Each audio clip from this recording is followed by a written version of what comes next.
안녕하세요. 산업안전공학과 이수경 교수입니다. 오늘은 라이브 강의 넘버 A를 시작을 하겠습니다. 어떻게 보면 기말고사 대비라고도 생각할 수 있겠죠? 기말고사가 내가 알기로는 언제더라? 11일 날, 6월 11일 날 보는 것 같은데? 일요일 날? 예, 일요일 날 시험 보는 걸로 알고 있습니다. 그 전에 제가 학교에다 제출하기 위해서 잠깐 캡처 한 번 더 하겠습니다. 뭔지 모르지만 할 일이 되게 많네요. 이게 그 여러분도 아시겠지만 산업안전관리론이 상당히 다양한 안전관리의 입문서라고도 생각할 수 있죠. 그래서 좀 약간 전반적인 거 모든 것을 다 포함하고 있지 않나 하는 그런 생각을 해요. 그러다 보니까 그 법규가 최근에 또 바뀐 것도 있고 그래서 뒷부분에는 위험성 평가에 법규 바뀐 내용도 언급을 좀 하려고 하고 있습니다.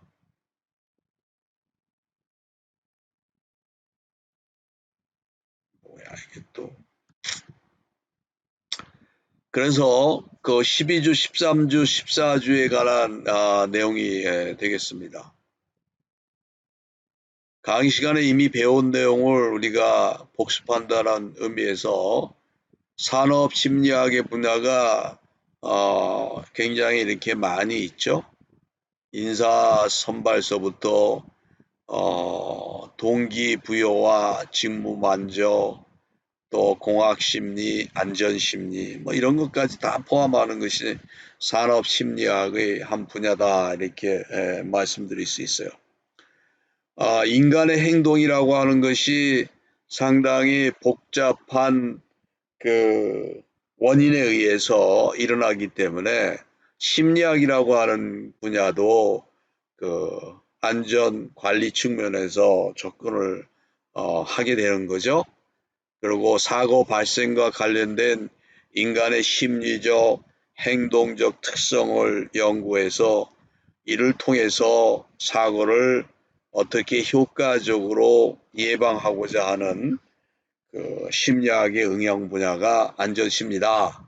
이렇게 말씀드릴 수가 있습니다. 그래서 산업심리학의 발전의 어떤 히스토리를 보면은 세계대전, 1차 대전과 2차 세계대전이 일어나는 그 사이에 호슨이라고 하는 사람이 1924년에 연구한 그 결과가 아주 의미심장한 의미를 가지고 있었습니다.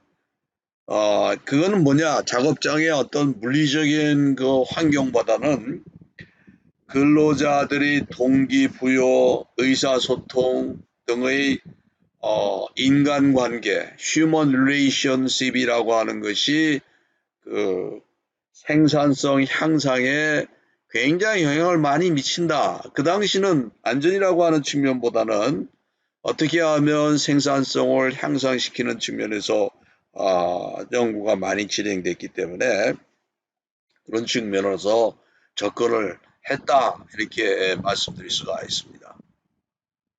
그래서 인간관계에 의한 연구를 호슨 연구에서 했던 결과들을 보면 하버드대 경영대의 이튼 바이오 교수팀이 생산성과 작업 조건과의 관계를 조성하는 과정 속에서 처음에는 피로와 단조로움이 작업 생산에 미치는 영향을 알고 싶었는데 이렇게 어떻게 연구하다 보니까 이를 위해 휴식 시간이라든가 작업 시간, 조도, 온도, 습도 등의 변수를 조정하면서 연구를 했는데 결론은 호슨 연구의 결론은 생산성과 작업 조건과의 관계 연구에서 작업자의 동기부여와 직업 생산에 대한 연구와 또는 작업자 간의 협조와 대화가 중요하다는 것과 동기부여가 생산성 증가의 요인이 된다는 것과 의사결정 과정에서 작업자의 참여가 매우 중요하다는 것과 그래서 결국은 뭐냐? 인간관계가 상당히 중요하다는 것이 강조되는 그런 결과를 얻게 된 거죠. 그래서 산업심리학의 주요 흐름이 인간관계에 대한 연구로 변경되는 그러한 그 계기가 호우선 연구의 결과다 이렇게 말씀드릴 수 있습니다.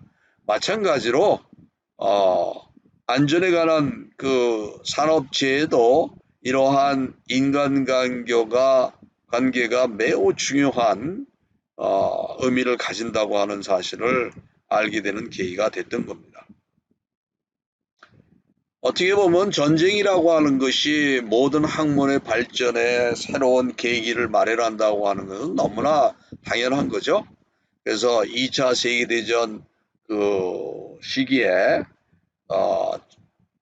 전투기의 조종사들을 선발하는 그런 과정에서 산업심리학의 원리가 굉장히 접목이 되고 전투기를 인간공학의 인간과 기계 시스템, 휴먼 메신 시스템의 관점에서 보면서 보다 쉽게 조종하고 안전하게 하는 설계가 시도된 거죠.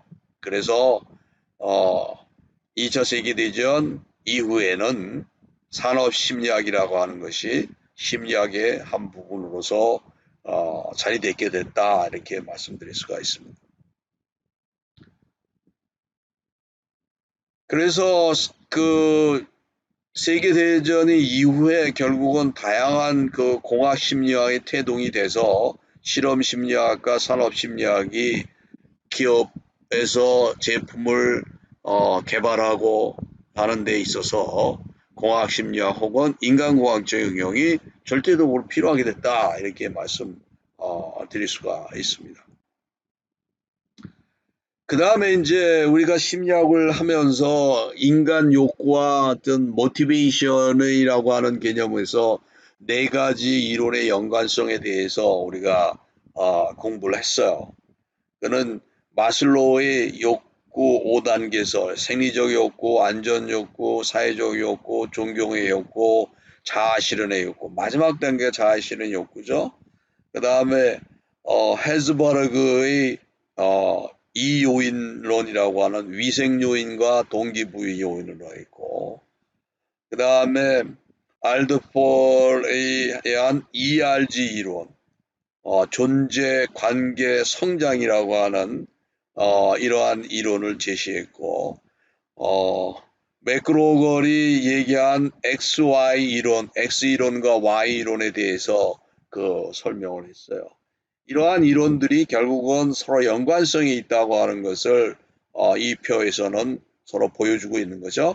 그래서 그 이론에 대해서 여러분들이 한번 꼭 리뷰해 주시길 바랍니다.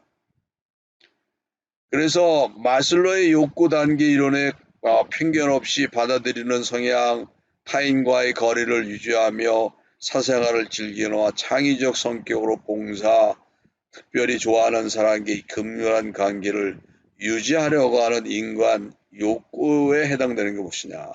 바로 사회적 욕구죠. 사회적 욕구는 또 어느 소속에 관한 욕구, 어디에 소속되려고 하는 욕구도 결국은 사회적 욕구에 해당된다. 이렇게 말씀드릴 수가 있죠.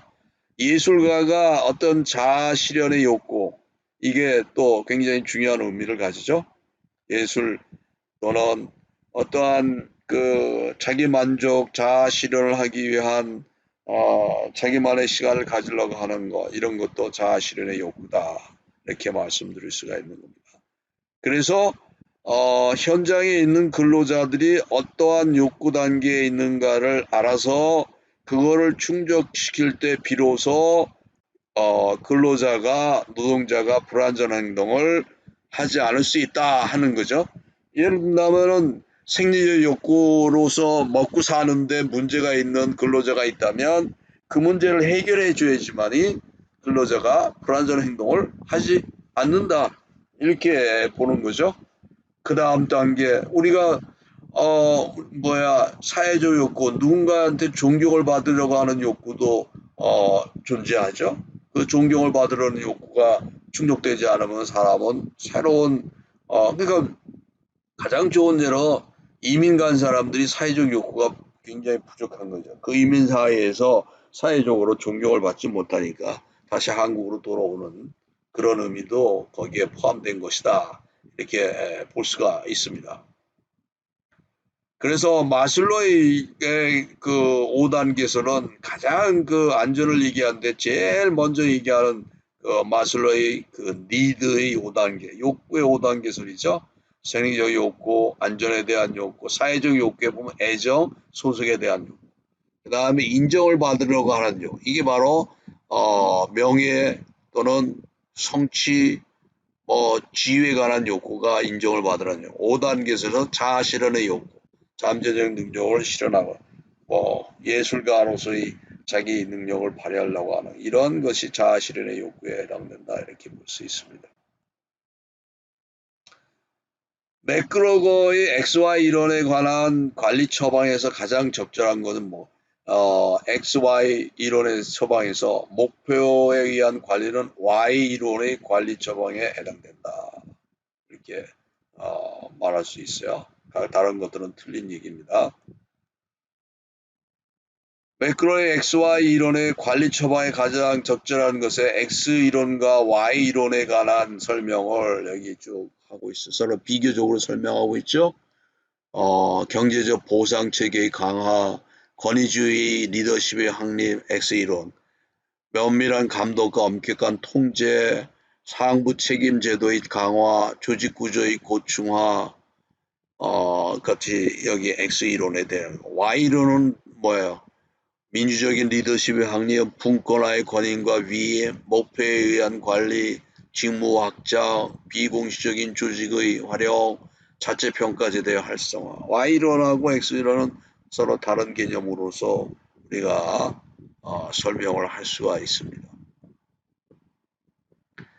그 다음에 안전심의와 인간의 생리라고 하는 인간이 왜 불안전한 행동을 하느냐 하는 것을 얘기할 때 스트레스가 굉장히 안전심리하고 상당한 연관성을 가지고 있습니다.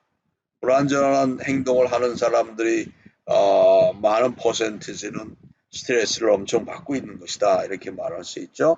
그래서 안전관리를 보다 효과적으로 하기 위해서는 뭘 해줘야 돼? 근로자의 스트레스 원인이 무엇인가를 파악하는 것도 굉장히 중요하다는 거죠. 여기 스트레스 원인을 보시죠. 자기 욕구가 부족해요. 명예욕이 있는데 명예가 잘 이루어지죠. 출세가 안 돼.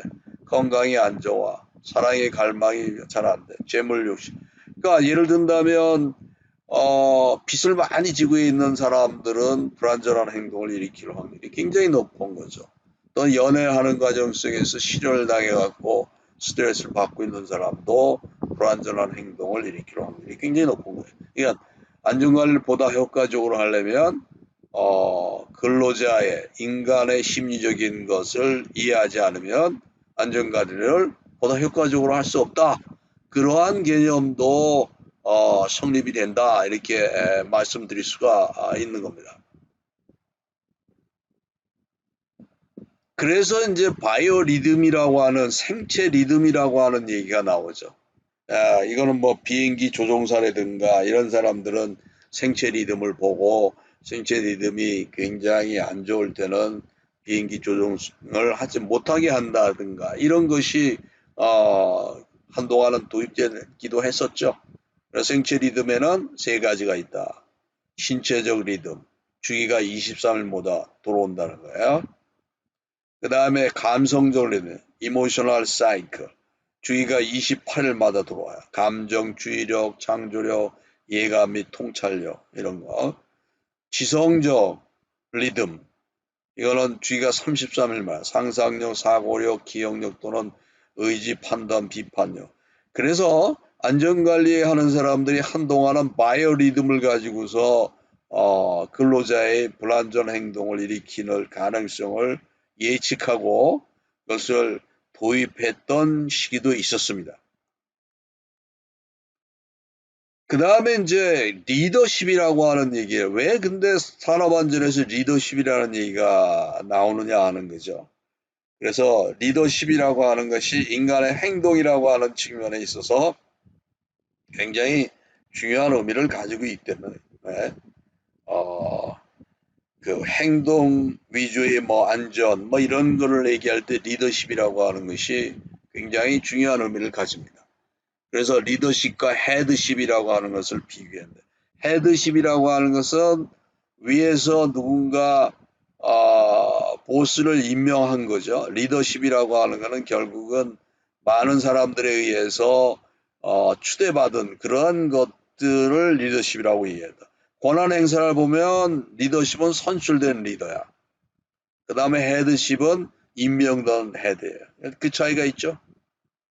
그러니까 이쪽은 약간 그 권위주의이고 독단적이고 지배적이라고 하는 의미를 가지고 있는 반면에 리더십은 민주적이고 개인의 의견들을 많이 존중하고 밑에서부터 동의를 받고 헤드십은 위에서 톱다운이죠.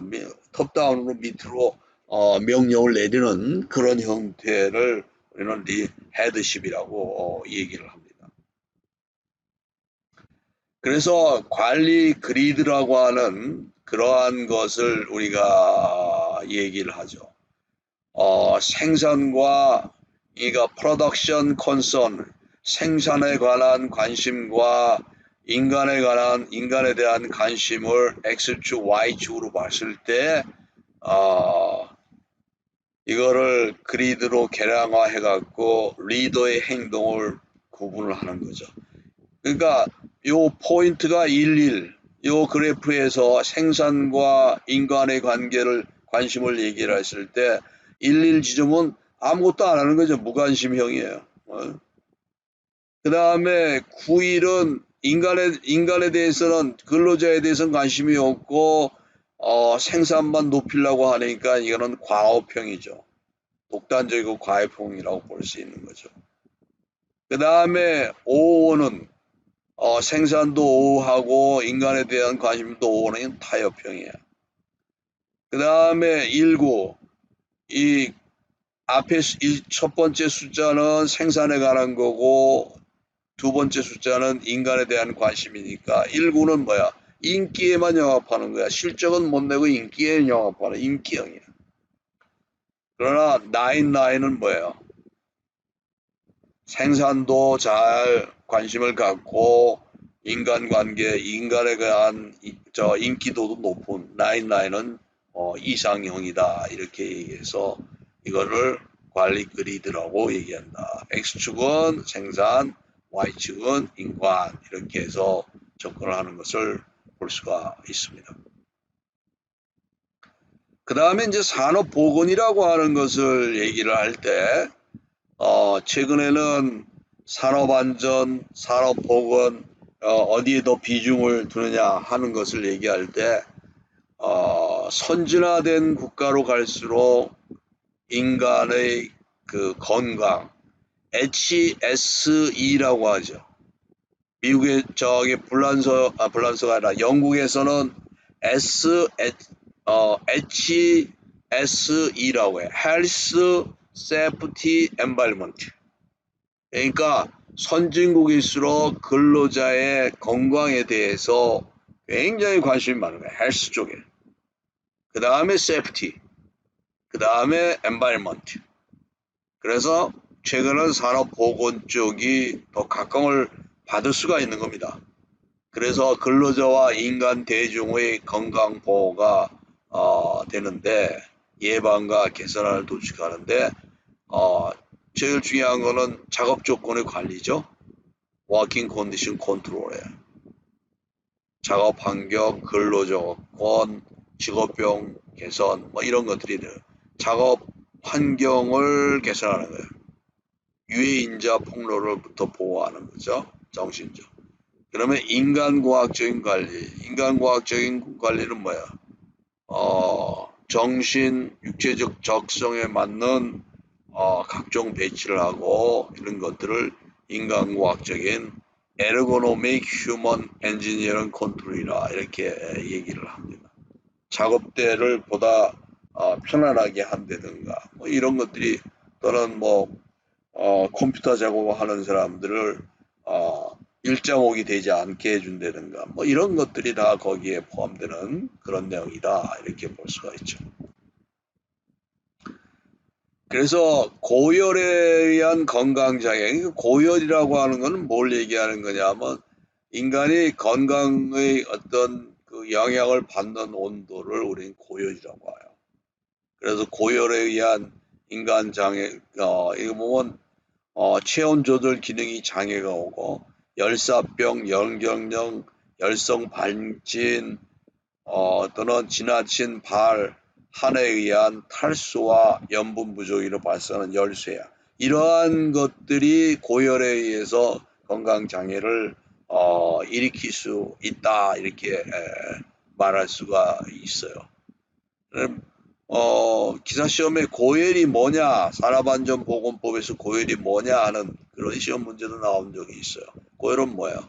이런 열사병, 열경련, 열성 발진의 건강 장애를 일으키는 온도가 바로 고열인 겁니다. 그래서 작업 환경의 개선 대책을 얘기할 때 substitution, 그러니까 무슨 그 화학 물질을 대체해 주는 거야, 바꿔주는 거. 그 다음에 아이솔레이션이라고 하는 거는 분리를 시키는 거야. 인간과 화학 물질을 분리를 시키는 거. 벤틸레이션은 환기를 시켜주는 거. 그 다음에 퍼스널 프로텍트 디바이스는 보호구를 착용하게 하는 거죠. 그 다음에 퍼스널 하이진 앤더 하우스키핑은 뭐야?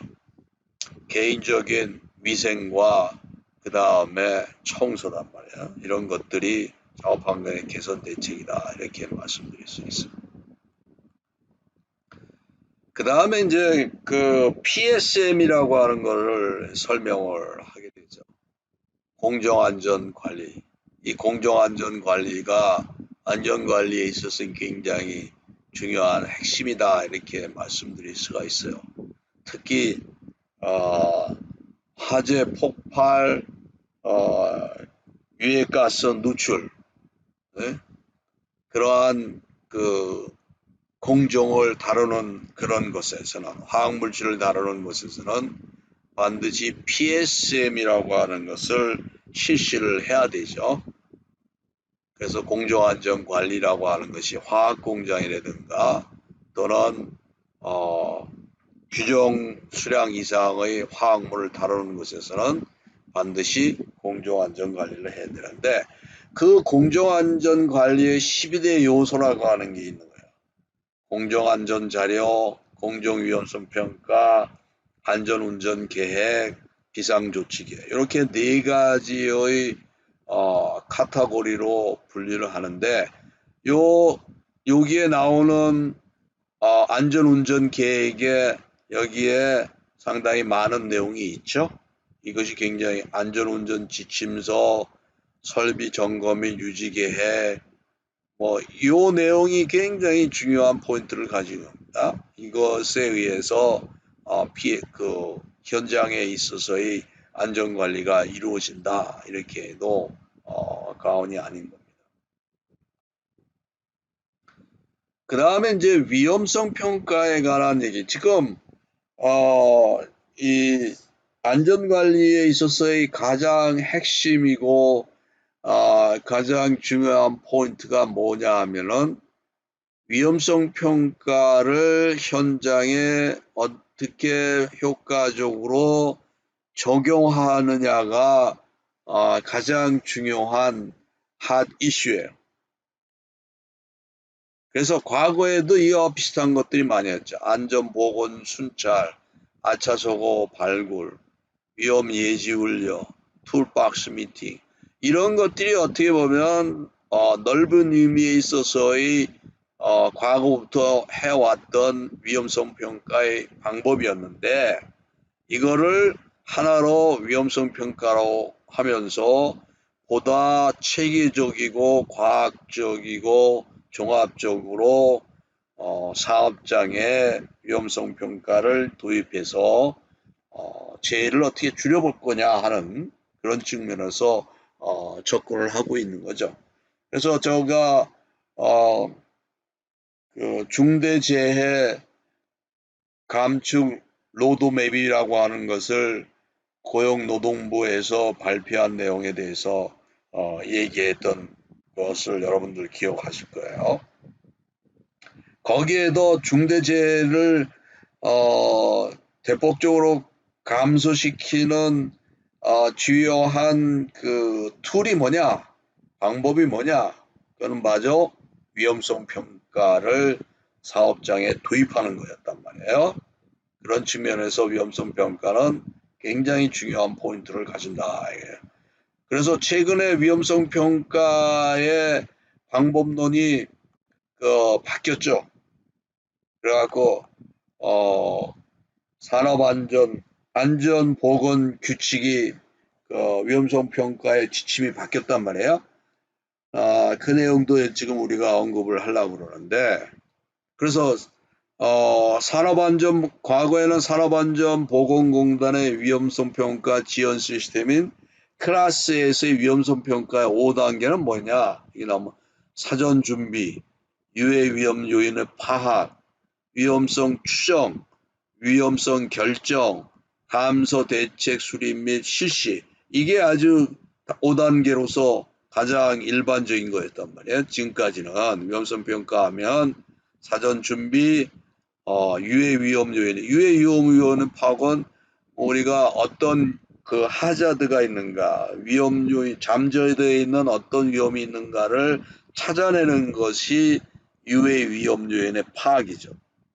그 다음에 위험성을 추정하는 것이라고 하는 것은 뭐를 얘기하는, 우리가 위험성이라고 하는 것은 가능성, 우리가 빈도라는 것과 강도인 중대성, 가능성과 중대성을 곱해서 위험성을 우리가 얘기하잖아요.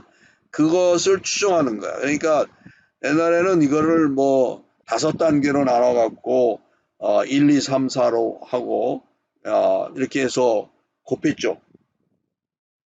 그 다음에 이 위험성의 그 위험도를 결정하는 위험성이라고 하는 가능성과 중대성을 곱한 걸 가지고서 이거는 굉장히 위험도가 높구나, 위험성을 결정해 주는 그 리스크 매트릭스라고 하는 개념으로서 접근하죠. 그 다음에 그러한 결과로부터 감소 대책과 수립을 하는 거였단 말이야. 이것이 지금까지 사용하고 있던 위험성 평가 지원 시스템이란 말이에요. 바로 그 전에는 4M이라고 하는 위험성 평가를 했어요. 여기서는 말이 약간 차이 있지만 거의 같은 개념이야. 대상 공정을 선정하자. 사전 준비야. 그 다음에 위험 요인을 그러니까 유해 위험 요인을 파악하는 거. 이게 노출이지.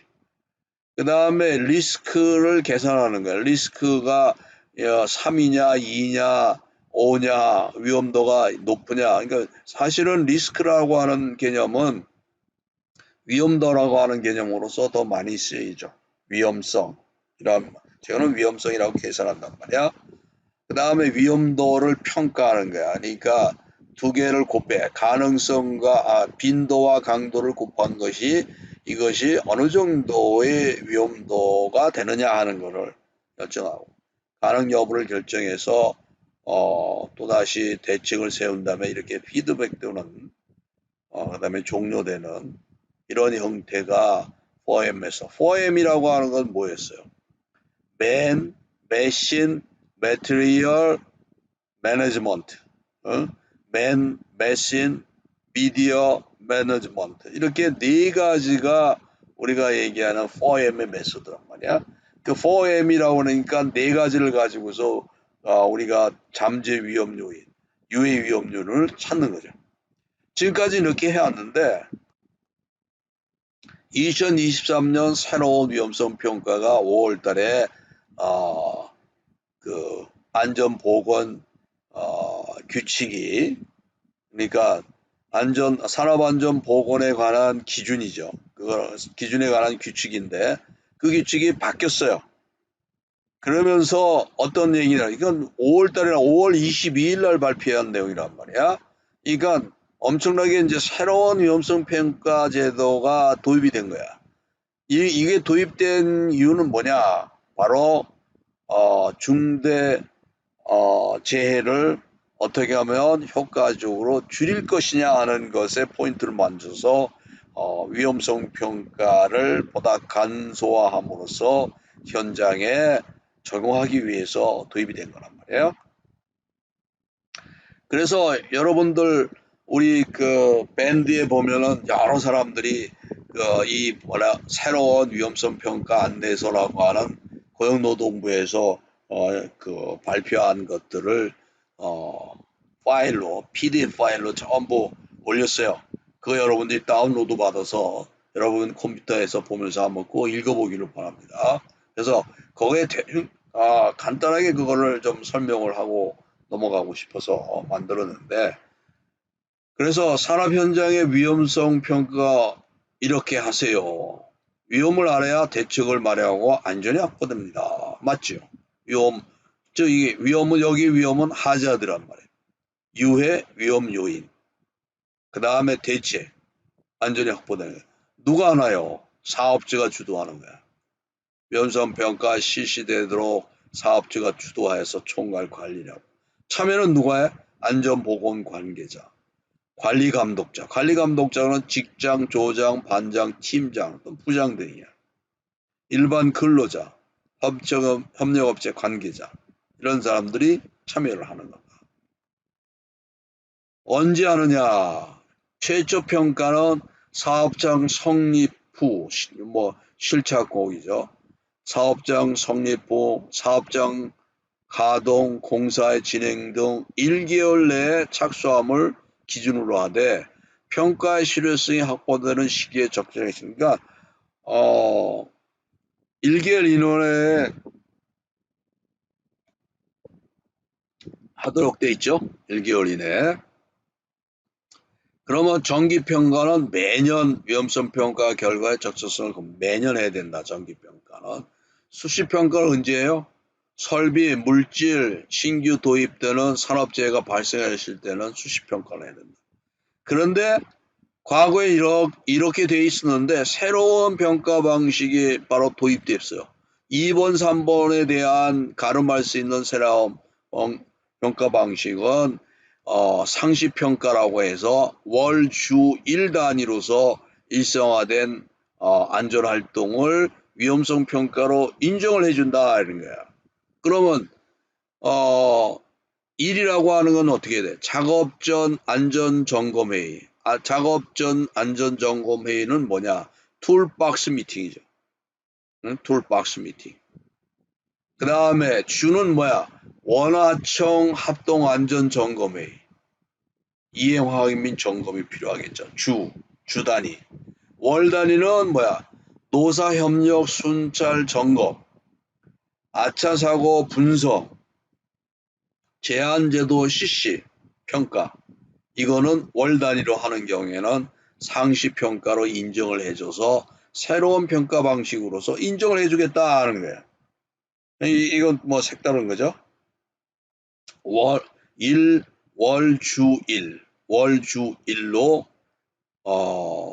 일상화되는 안전활동을 위험성 평가로 정기평가와 수시평가로 인정해 주겠다는 거야. 일은 뭐고 죽음은 뭐고 월은 뭐다는 거. 이건 뭐 의미가 있는 내용이란 말이에요. 어떻게 하는가? 방법론도 바뀌었죠.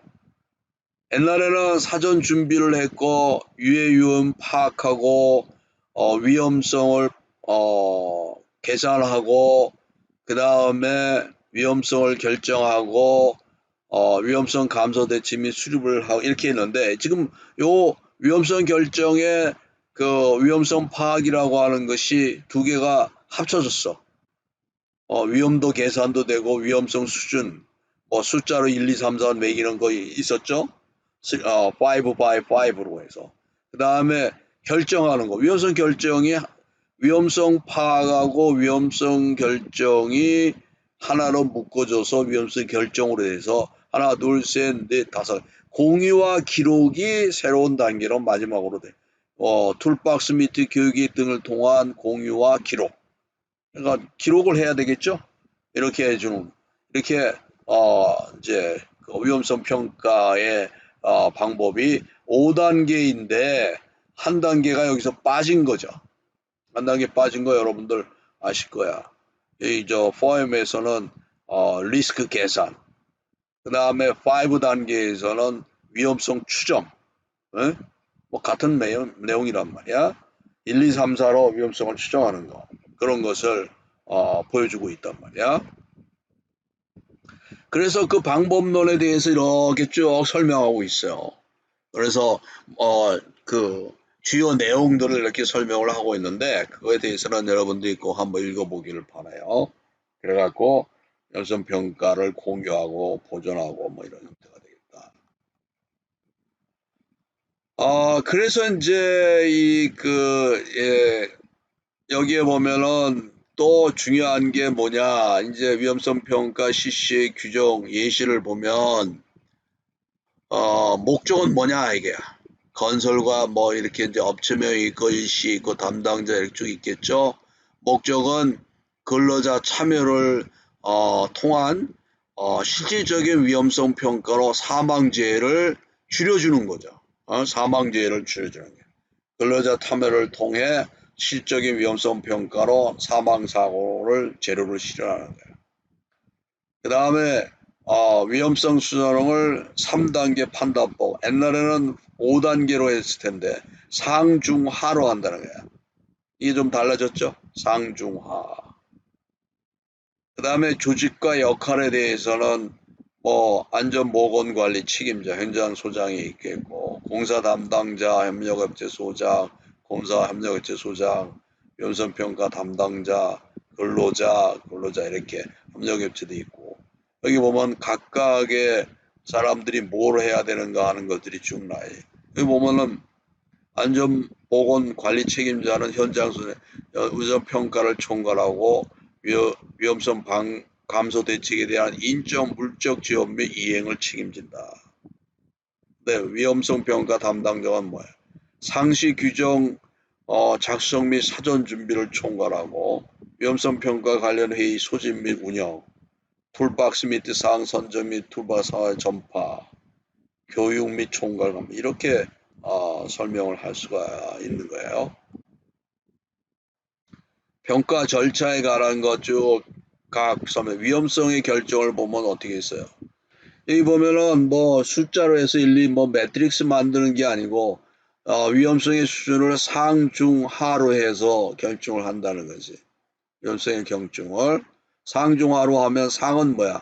사고 발생 시 사망 또는 장애가 남을 수 있는 위험은 상으로 보는 거고 중은 뭐야? 사고 발생 시 뭐라고 썼나? 요양이 필요한 위험인 경우에는 아차 사고를 포함해서 그런 중으로 보는 거야. 이런 거는 허용 불가능이야. 상하고 중은 허용 불가능이고 하는 허용 가능. 그러니까 숫자로 우리가 흔히 얘기해서 빈도와 강도를 곱해서 방중하를 매기는 그런 건 필요 없고 결국은 요 관련 기준에 의해서 상, 중, 하로 나눠준다 이렇게 되는 거죠. 그러면 상에 대한 감소 대책은 어떻게 하는 게 이렇게 나와 있죠. 그렇죠? 여기 보면 중인 경우에는 관리자 배치, 신호소, 위험 저감 교육, 상인 경우는 공법 변경, 작업 변경, 안전시설 및 개인 보호 뭐 이런 순서로 그러니까 옛날보다 굉장히 수월하죠. 상중하로 해서 끝내니까 곱하는 거 이런 게 필요 없는 거죠. 그렇죠? 그래서 굉장히 의미 있는 형태로 변화가 됐고 하는 것을 볼 수 있다는 겁니다. 그런 형태로 진행되는 것을 보여주고 있어요. 여러분들 충분히 이해되죠? 위험성 경추를 그럼 우리가 빈도 곱하기 강도로 하는 게 아니고 그럼 상중하로 해서 결정해 버린다고 하는 그런 의미를 여기에 포함하고 있으니까 옛날보다 굉장히 수월한 방법으로 한다라는 것을 보여주고 있어요.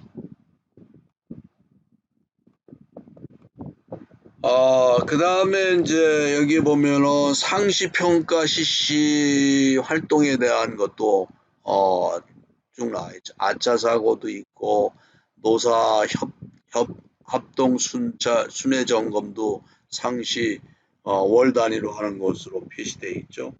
근로자의 제한도 월 단위로. 그 예정 공정표 활용하는 것도 마찬가지로 하고 있다는 거죠. 주 단위로는 또 뭐가 있어? 원하청의 합동 안전점검 주 단위 하는 것도 상시로 인정을 해준다는 거죠. 그 다음 1단위는 작업전 안전점검의 툴박스 미팅도 이것도 인정해 준다는 거예요. 그 다음에 기록 보존은 이제 하는 걸 얘기하는 거죠. 그래서 이 법 현행과 개정이 이렇게 다른 것을 여기 보면은 평가 방법 위험도 빈도와 강도로 산출하지 않고도 위험성의 수준을 판단할 수 있도록 개선했고 체크리스트 원포인트 시트 원포인트 시트의 간편 방법도 제시를 했다. 그러니까 보다 쉽게 해준 거죠. 옛날에 우리가 해내면서 가능성과 중대성을 곱해갖고 횡렬로 만들어서 매트릭스를 만들어서 했는데 그렇게 안 해도 된다는 거야. 그다음 뭐 그런 거에서 옛날과 변한 것을 이렇게 표시를 하고 있어요. 그런 걸 한번 보시면 되겠어요. 어떻게 보면 지금 얘기한 이러한 내용들이 따끈따끈한 새로운 위험성 평가의 기준이 된다라고 볼 수가 있겠죠. 그래서 내가 위험성 평가를 강의하고 있지만은 강의 내용을 대폭적으로 수정해 갖고 다시 녹화를 해야 되지 않나, 촬영을 해야 되지 않나 하는 그런 생각을 듭니다.